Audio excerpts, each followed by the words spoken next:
So in this video, we're going to be talking about how to implement the Popup Caption stack. This is the stack that you'd probably utilize within your existing layouts, and why you would use this versus Popup Grid. So let's go ahead. In here, I just have a simple kind of 2-column layouts, just a very simple basic layout for my web page. And inside each of these columns, I have a single Popup Caption stack. Now with Popup Caption, basically all of the settings that you need are baked into it. So each of these can actually have their own settings. Now, if you want to have your own, kind of a centralized settings to kind of save some time, check out the Popup Grid stack. We're going to look at that in a different video, but for now, let's go ahead and dive into all the individual settings. And this video will be important if you want to learn these settings, because I'm not going to rehash all of those in the Popup Grid stack video. Okay, so here we go. Let's go ahead and just add I'm going to delete this. Let's just go ahead and add a new instance to the page. So here we have a new instance, and by default, we can just drag and drop an image directly into Popup Caption, right? So let's go ahead and find an image, and voila. Okay. Now, obviously, you're going to want to have alt tag, put in the sizing information. Okay. Now, also check out that we have warehouse image functionality as well as video functionality. So for video, you're going to have to give it a URL to the video file and the poster image. Now, these video files, they are going to autoplay, and they cannot have sound. So if they do have sound, the sound will be muted. Okay. That is just a requirement in order to autoplay video in any web browser. Is the video has to be muted. So even if your video file has audio, it will be muted by Popup Caption in order for it to autoplay. Now here we also have link. So basically this will make the entire Popup Caption one big link. So if you wanted to link to, let's say, a blog post or a web page or something else, go ahead and click add link, and it will turn the entire thing into one big link. Next is we can size to aspect ratio.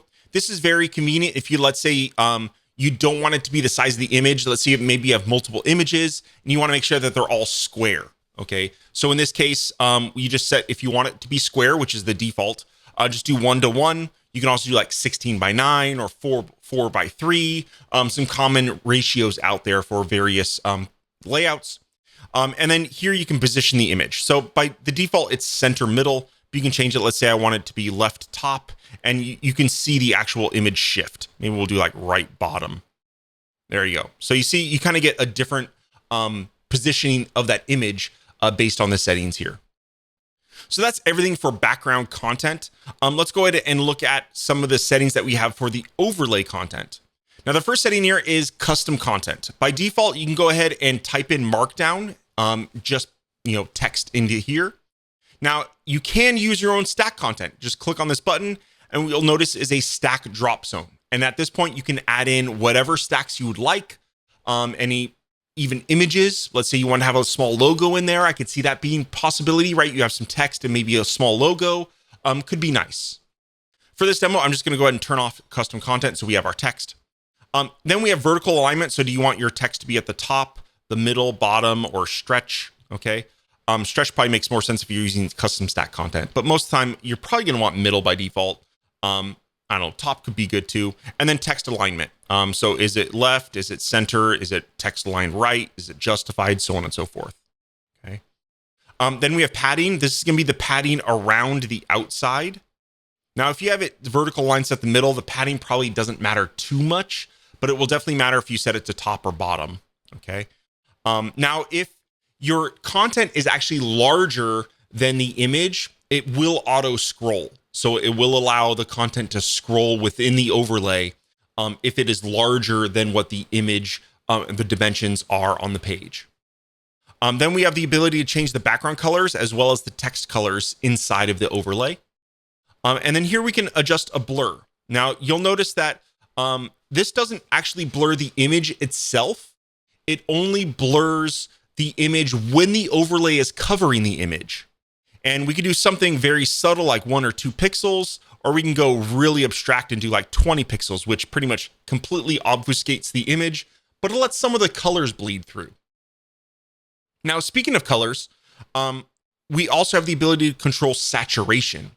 And this allows us to also desaturate the image when we hover. So let's go all the way down to 0. And what you can see is it kind of makes the image black and white. And this can add enough contrast depending on your image to help make the text more readable, right? And you can use a combination. So let's say I want to have like saturation 60%, and then blur is at 4, right? So this kind of, we can still see the image, but the colors are desaturated. Now, in a live web page, let's go ahead and preview this.